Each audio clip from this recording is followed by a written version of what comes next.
You are responsible for your life. And if you're sitting around waiting on somebody to save you, to fix you, to even help you, you are wasting your time, because only you have the power to take responsibility to move your life forward. Nobody is going to cry for you. They have their own tears. One thing I'm positive about is how ROI negative complaining is and how much I'm trying to suffocate the practice of it. I really have been fascinated by people that have changed their mindset into understanding that everything that is not going well right now is their fault. It has been remarkably important to me in understanding that everything that I'm not happy about is on me. It's a remarkably interesting brain twist. The amount of energy spent on things that you can't control versus being accountable to what you can control has been a huge separator for me in the last 4 or 5 years as I've dug deep. I always tell people the most valuable lesson I got from my mentor, Jim Rohn, was I asked my father, worked 2 jobs. We were always broke. We had no money for food. And we lived in a community we moved to, which was, I thought they were all rich and we were on the other side of the tracks. It was lower middle class, but compared to where we lived before, these people seem rich compared to us. And I just didn't understand it. And Jim said to me, Tony, it's not about the value of your soul. It's about the value of you in the marketplace. Mm-hmm. And your father's skills are not that valuable. Someone said we have 2 primary choices in life. We can either accept conditions as they exist, or we can take the responsibility to change them. See, a lot of people want to exempt themselves from taking responsibility. All they want to do is talk about the problem. Every time you see them, they'll tell you their story over and over and over and over again. No one's going to do anything for you. Couple rules of being a real leader. You need to take responsibility for your own life. Bringing energy to your team. Leading in recruiting. Leading in leadership. Leading in growth. Nobody owes you anything, but you owe other people everything. That's what a leader does. You take responsibility. You know exactly right now what you're not doing. It would be criminal of you to leave here and say, I don't know what to do. You know exactly what you're afraid of. You know exactly what you've been avoiding, and you got to make a decision to change it. You know exactly what it is. Don't BS anybody. You know what you need to do different. You know the changes you need to make. And if you can do that, you stop kidding yourself, you can win. You can overcome your fear, overcome procrastination, whatever that is. I say to people, you got to participate in your own rescue. You've got to retool yourself. There are no skill sets in community colleges today, for the most part, that are going to prepare you for the economy or a job that's there. So what is that going to do? You're just going to waste more money, more time. We need to retool ourselves. The government's not going to do it for you. And even when you're struggling, even when you're discouraged, and you feel like other people have given up on you, don't ever give up on yourself. Right now, between me and the person I want to be, between you and the person you want to be, there is a gap of skill set. And that's it. But once you know your mission, and once you believe that you can accomplish anything you set your mind to, then you can do the extraordinary. Now, for me, getting out of that space of being lost, of not knowing what I wanted to do with my life, it all came down to needing to earn credibility with myself in very small incremental ways. And I knew if I was going to accomplish anything in my life, I was going to have to get control of my mind. Now, ironically, there's 2 ways to get control of your mind. Way number 1 is directly going to the mind, which can be very scary, can be very daunting, very ethereal. It's ephemeral, it's hard to grab onto, it's hard to touch. But way number 2 is through the body. And so I decided that my kung fu was going to be to get very good at developing my body. And in that process, I was going to learn about nutrition, which would allow me to help my mom and my sister. In that process, I was going to earn credibility with myself. And earning credibility with yourself is so important. Do it in micro ways. For me, just showing up to the gym every day was a micro victory. I said I was going to do it, and I did it. Now, you have to understand, I hate working out. So for all of you crazy people that get an endorphin rush from running, I hate you all. Running for me is like being stuffed into a meat grinder. There is absolutely nothing pleasurable about it whatsoever. So whatever neurological thing you guys get that you've been blessed with, I have not been blessed with that. So for me, showing up at the gym sucks. Eating a bowl of ice cream is awesome. And so getting to a better place for me was a totally different journey. And what that was just showing up every day and putting in the work. It was reading about human metabolism and understanding how what I eat impacts my body. It was earning a little bit of discipline every day, knowing that, well, I did it yesterday, I can do it again today. It was not eating something that I wanted to eat. And most importantly, and if you're taking notes, write this down, it was about changing my identity. Because at the end of the day, identity and values drive behavior. Identity and values drive behavior. So if you want to make a change, you have to change your vision of who you are. You have to begin telling yourself a different narrative. And the narrative you tell yourself about yourself is everything. And if you tell yourself that you're a scared, undereducated kid from Tacoma whose family has never accomplished anything, let me tell you what you will become. A scared, undereducated kid from Tacoma who never accomplishes anything, because that's what you believe. You tell yourself that story enough, and it will become real.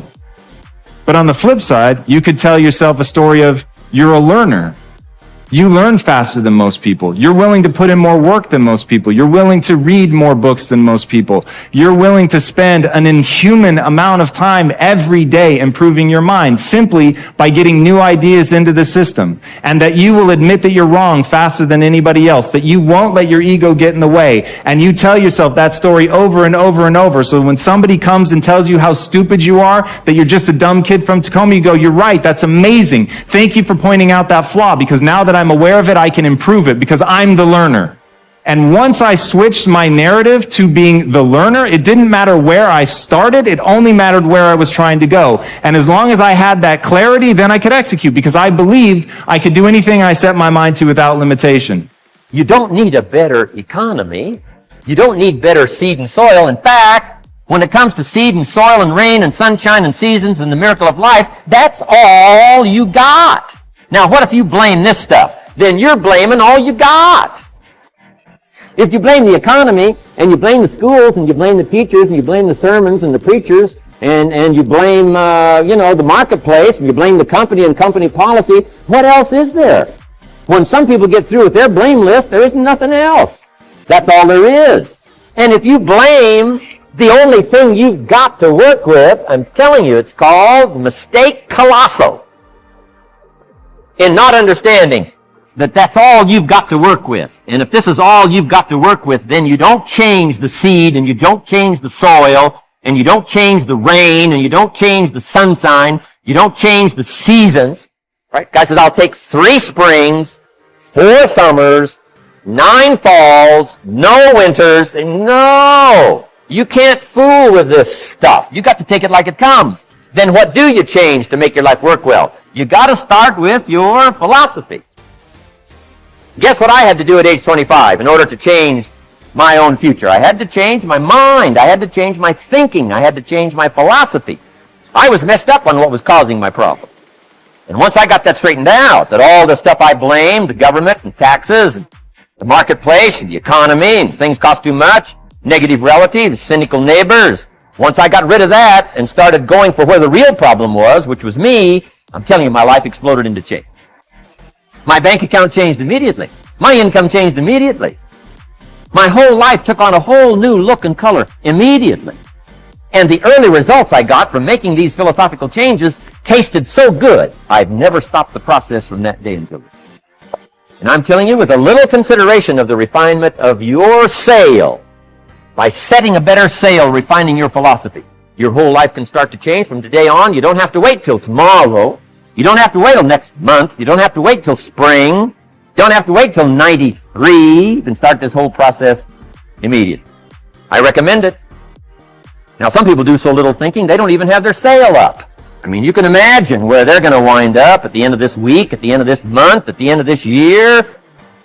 Now's the chance to change, process all this information. Here's the definition of success and failure. Just make this note. Here's failure. A few errors in judgment, repeated every day. Now, you can automatically assume, Mr. Owen, I say, I can understand that. A few errors in judgment repeated every day. For 6 years, my father, 88 years old, he's never been ill, still hasn't retired. Not long ago, midnight, we're getting ready to go to bed. We've drilled a new well, got some extra water, got some more acres going, he's all excited. At midnight, we're getting ready to go to bed. My father's eating what he calls his midnight snack. A little bite to eat before you go to bed. Don't have to go to bed hungry. And I'm watching him eat this midnight snack. Guess what he had? An apple, a few graham crackers, and a glass of grapefruit juice. I said, no wonder my father's so healthy. My mom taught us all those good health practices. Taught me when I'm growing up, right? I'm an only child. I've never been ill. Passed the big 5-0 some time ago. My 2 daughters, 32, 33, never been ill. My grandkids, never been ill. I'm telling you, the legacy lingers on. As I watched my father have this midnight snack, suddenly it occurred to me. I know that's part of it. An apple, what? A day. That's gotten to Dallas-Fort Worth, right? An apple. An apple a day keeps the doctor away. Good question for this intelligent audience. What if that's true? You say, well, Mr. Owen, if that's true, that would be easy to do. Then what's the problem? It's easy not to do. It's easy not to adopt it as your own personal philosophy. Or the guy messed up the saying. Guy says a Hershey bar a day. Say, no. No. You've been watching too much television. It is not Hershey bar. You got to be smarter in philosophy than to fall for the Hershey bar a day when it's an apple a day. You got to be smarter than that. And if you make that kind of an error in judgment every day for 6 years, I'm telling you, it'll accumulate into disaster. Sometimes the first year you say, well, you know, I'm so healthy now, what difference is it going to make? You got to be smarter than that. Just because disaster doesn't fall on us at the end of the first day doesn't mean disaster isn't coming. You got to be so smart that you look down the road and say, will the errors in my present judgment of philosophy, what's that going to cost me in 1 year, 6 years, 1 month, 6 months? I'm telling you the money cost and the health cost and the success cost is too gigantic if you look down the road a little ways and say, are there errors in my current judgment like an apple versus a Hershey bar? Is that just a good illustration of some of the rest of my errors in judgment? If it is, that's where I found myself at age 25. I started working when I was 19. I met my teacher who helped turn my life around when I was 25. That's 6 years. At the end of the first 6 years of my economic life, I've got pennies in my pocket. I've got nothing in the bank. The creditors are calling saying, hey, you told us the check was in the mail. I'm embarrassed. I'm behind on my promises. I live in America. I'm 25-year-old American male. I got a nice family, every reason to do well. And I'm messed up. Now, what's messed up? I used to think it was the community that was messed up, and the country was messed up, and the government was messed up. If those Democrats ever get in the White House, that'll really mess things up. If the Republicans stay in power, that'll really mess things up. The economy was messed up. Interest rates are messed up. I thought all this stuff was messed up. Then I found out that's not what was messed up. I was criticizing the only thing I had to work with. What was really messed up was my own personal philosophy. My own errors in judgment in my own personal philosophy brought me in 6 years to pennies in my pocket, nothing in the bank, and trying to explain why I wasn't doing well, living in America, 25-year-old American male, got a family, every reason to do well. Now, once I understood this, here's the formula for failure: errors in judgment, being lax about developing your own personal philosophy. I'm telling you, it's called accumulated disaster. Well, God wants us all to be courageous, because He knows we'll face times in life and situations and circumstances that it takes more than just a desire. It takes courage. Many people operate on the basis of fear, on the basis of what other people think. We as believers should operate on the basis of courage. Courage to say no when we ought to say no. Courage to say yes when we should say yes. So what kind of courage do you have? Is yours sort of floating between, depending on the situation? Or do you know the difference between right and wrong for your life? and you've made up your mind. Do we sit down and let change just happen to us? Or are we just watching change happening around us? Or are we aware that change is happening within us? Or are we going to be those proactive people who make sure that we affect what happens to us? Change also produces 4 types of people. They are in this room. First of all, there are people who watch things happen. Not all change is improvement. You used to weigh 128, and now you changed. And for some of you, that's not an improvement. You lost your wardrobe.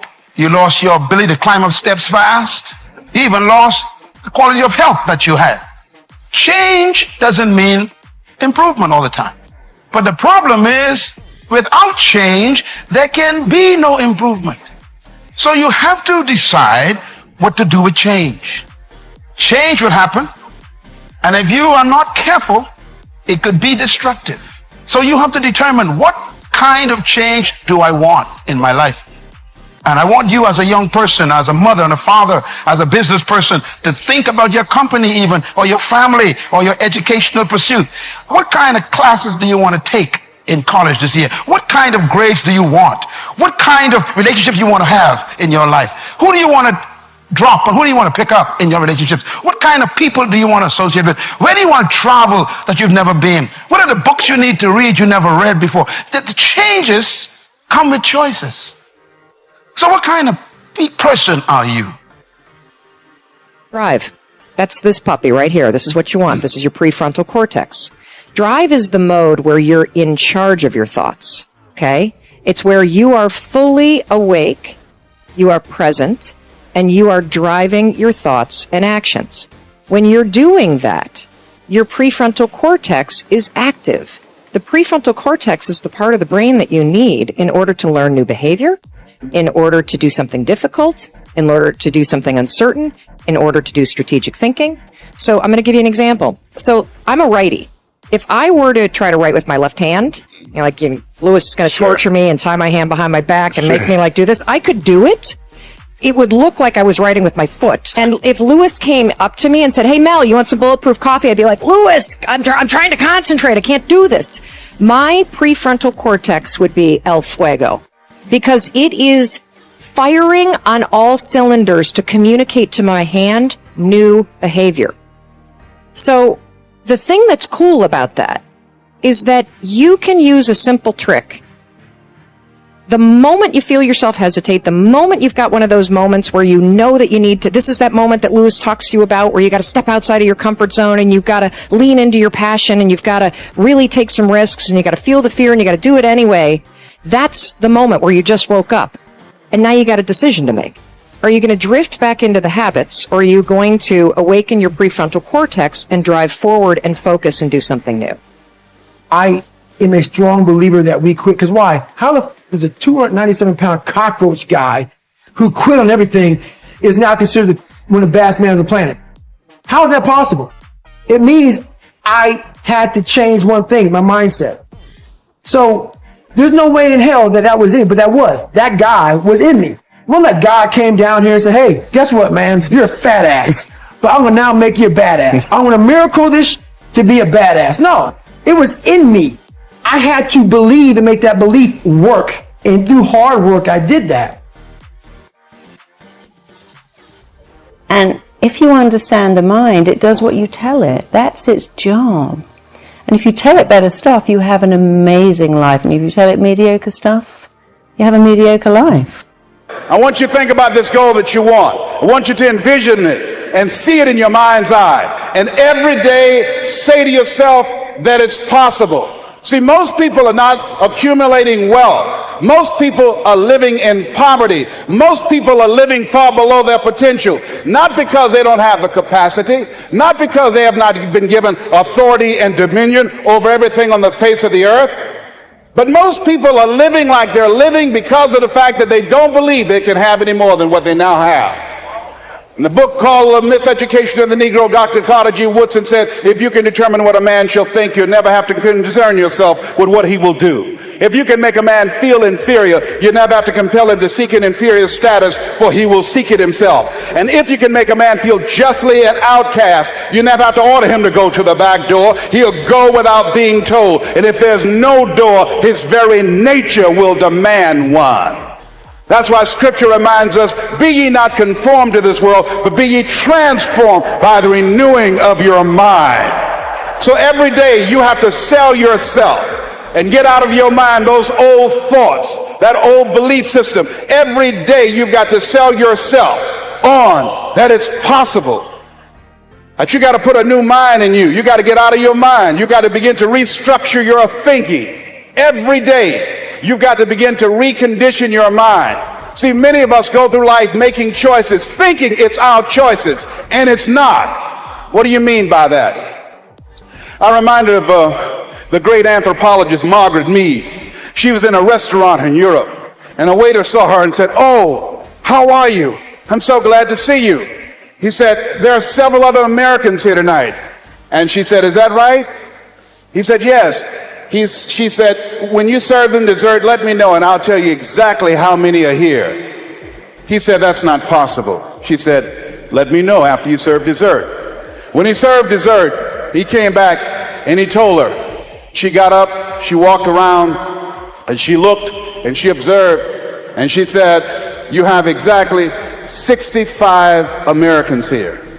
He checked the guest list and he was amazed. He said, "How did you know that?"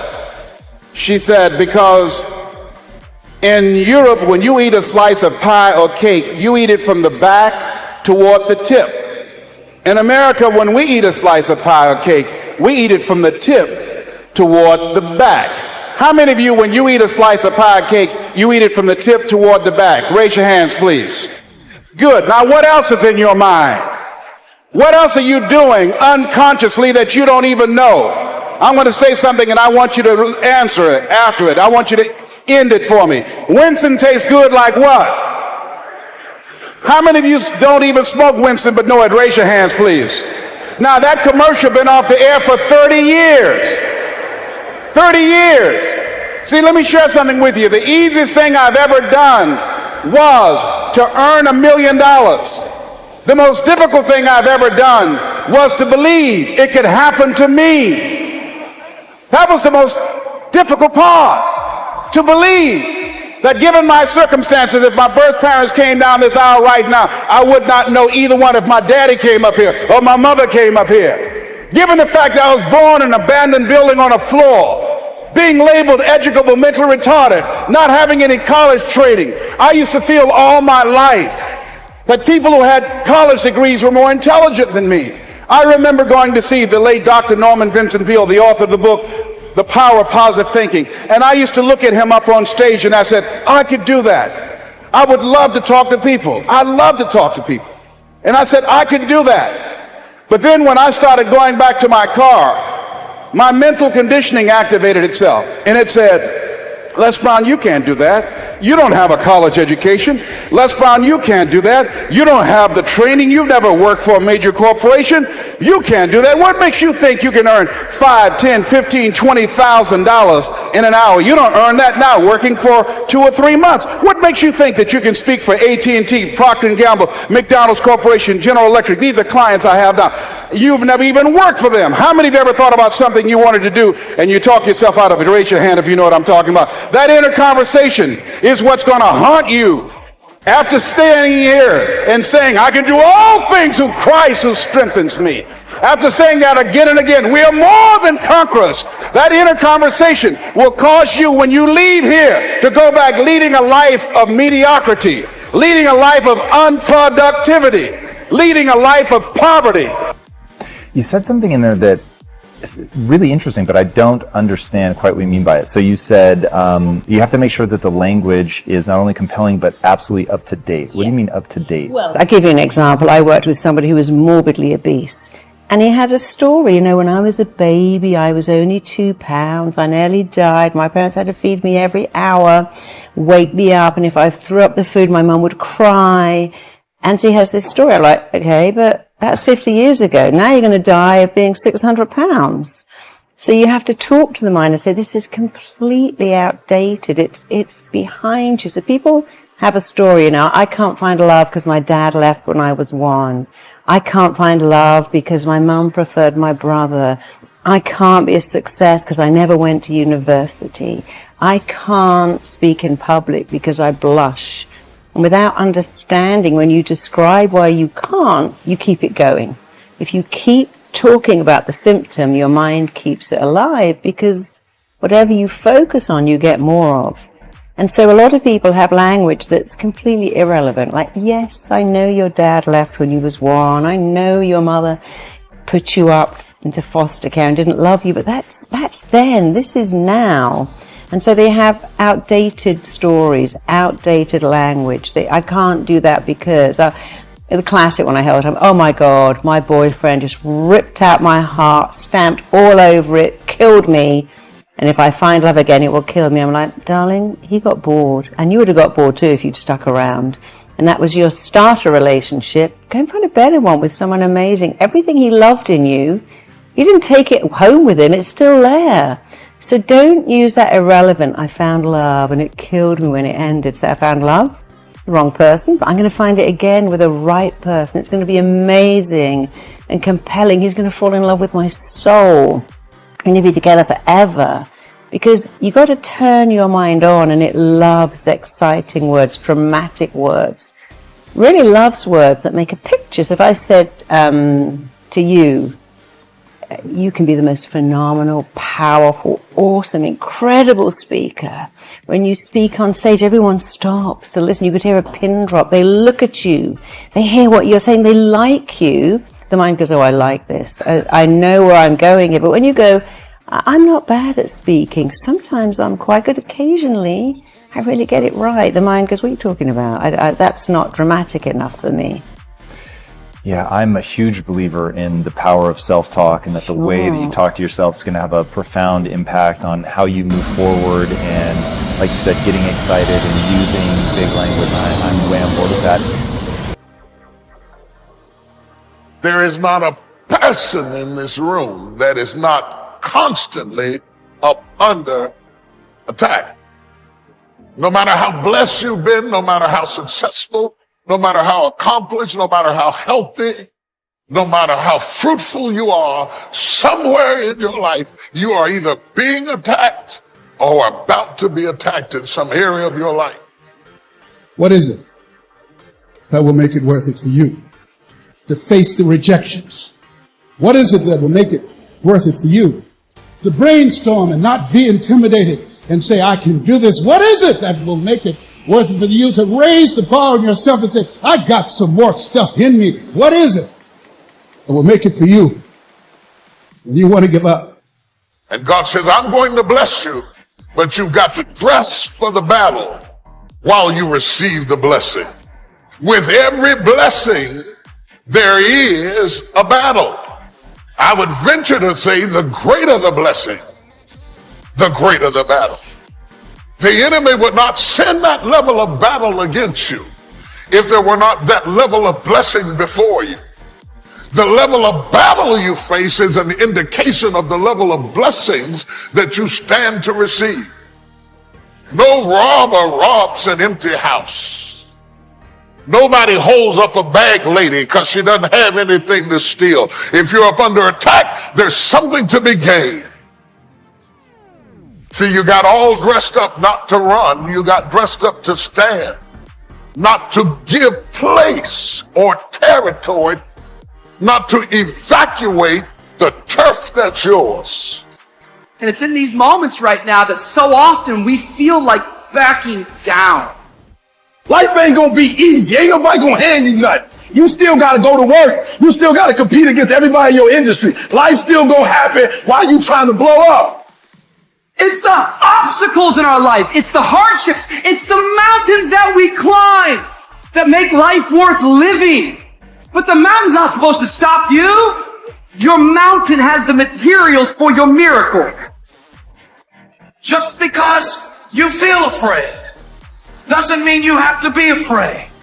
Just because you feel discouraged doesn't mean you have to be discouraged. Just because you have fear doesn't mean fear has to have you.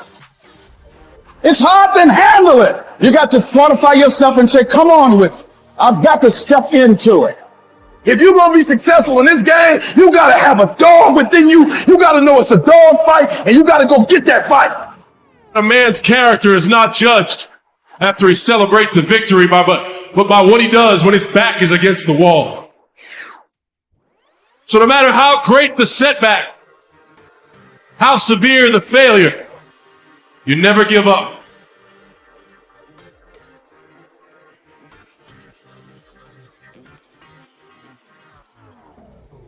Grab and seize this opportunity like you've never seized anything in your life before to make something remarkable of it. Take advantage. Don't be lazy, especially in the spring. Don't be distracted, especially in the spring. You've got to take advantage of every spring that comes because there's only a handful. Life isn't forever. It finally comes to an end. One of the Beatles wrote, "All things must pass." The sunrise doesn't last all day. Spring doesn't last all summer. The sunset doesn't last all night.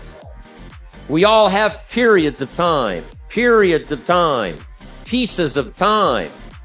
And when those pieces of time comes, what you've got to do is take advantage of each time that comes. At the longest, life is brief. At the longest, life is just a small period of time. So don't waste your springs. Don't waste the opportunity to talk to someone. Don't waste the opportunity to have a meeting. Don't waste the opportunity to come to next extravaganza. Don't waste the chance. Each spring that comes, take advantage of them because there's just a few. Don't let them all pass. Take advantage. Now here's number 3. In the course of the seasons, 1 is the winter, 2 is the spring, 3 is the summer. The summer's called challenging time. In the summer, we've got 2 things going for us. 1 is opportunity, but the other is to watch out for your enemies.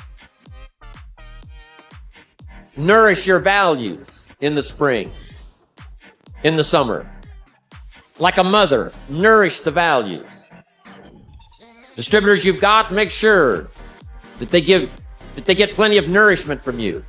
Plenty of training from you. Plenty of understanding from you. Don't be short. Don't be careless.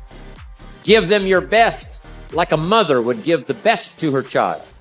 Be like a mother in the summer and give the best you've got to everybody you can reach and everybody you can touch. It's called opportunity in the making. Be careful of those around you. Well, here's what you've got to understand. It's not the 13th floor that sends you your check. It's not the computer that sends you your check. Some live human being had to make it possible for that money to finally get to you. So remember, it's human beings that make our lives valuable. It's not systems. It's not numbers in the marketing. It's not computers. It's not the printout.